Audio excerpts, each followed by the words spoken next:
The House Judiciary Committee held a hearing in Yuma, Arizona today to get a firsthand look at just how bad Biden's border crisis has now become, but not a single Democrat even bothered to show up. Take a look. It's a shame that not one Democrat member of Congress would join us on this trip despite having weeks of advance notice. It's disappointing, but it's not surprising. In fact, the Democrats have called this a stunt. I would argue it's not a stunt, not what my guess is our witnesses wouldn't call it a stunt. Has Secretary Mayorkas ever lied to you? Yes. And what was the substance of that lie? He committed to, after reviewing the border, both from the ground and the air, to specifically address, quote unquote, 9 of the 11 Yuma gaps. And how many of those gaps have been addressed? To date so far, none.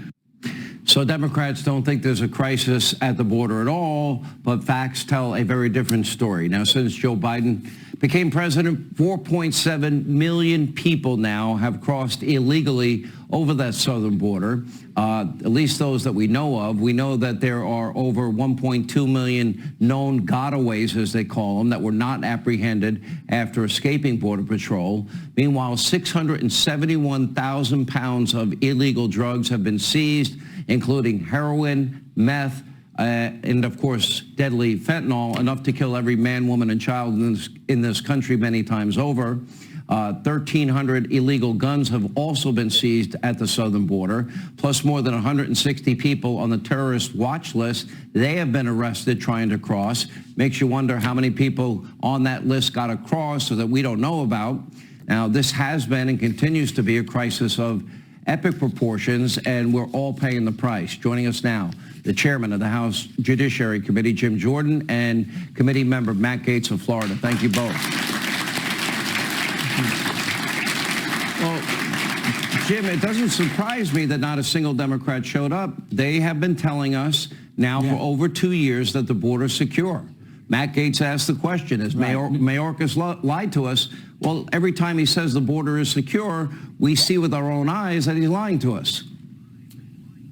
Yeah, if your policies were the reason for 5 million illegal migrants coming across our border and all the fentanyl that's caused so much harm to countless communities, I don't think I would show up either. And understand, this was done intentionally from day one. On day one, Joe Biden said no more wall, no more remain in Mexico, no more deportation. And as a result of that, we got all those facts and figures you just cited, Sean. But what we also got today, what we heard from people here in Yuma, is how it overwhelmed their school system, their hospital system, their first responders, their law enforcement, Border Patrol, the cost to the folks here on the border and across our border. And maybe most importantly now, that's coming across the country. It's coming to Florida. It's coming to Ohio. It's coming to New York City. Even Mayor Eric Adams said they can't take anymore. That's why this is so serious, and that's why we got to change things and pass legislation out of our committee and out of the House, which we plan to do. And Matt Gaetz, you asked the right question. You know, did Mayorkas lie to us? But it's not just him. It's Joe Biden. It's Kamala Harris. It's the entire administration. They keep telling us the border is secure, and our eyes tell us something very differently.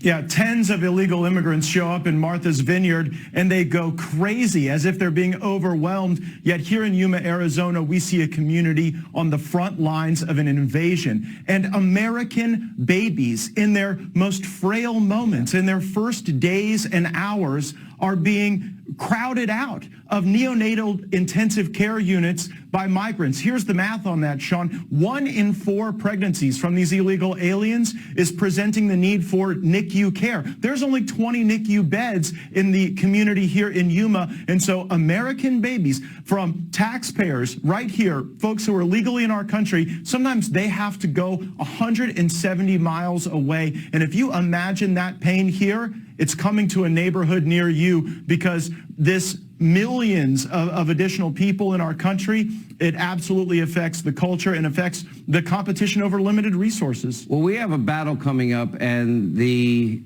Joe Biden, the Democrats, are going to need the majority House Republicans to get an increase in the debt ceiling.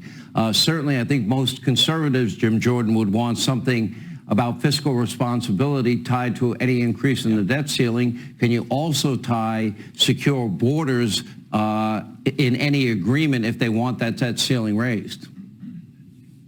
Well, we have to look at some place where some must pass legislation where we can do it. I think that's probably more appropriate on the appropriation bills, which come up in September. But we have to be willing to fight because we saw over the last 2 days just how serious it is. And as Matt said, it's going to come to all parts of the country. When you got that volume of people, that number of people, it's coming everywhere. So, yeah, we got to be willing to fight because Joe Biden's not going to just suddenly see the light and do the right thing. So it's going to be up to us to fight. All right, Jim Jordan and Matt Gaetz on the House Judiciary Committee. Thank you for going to the border.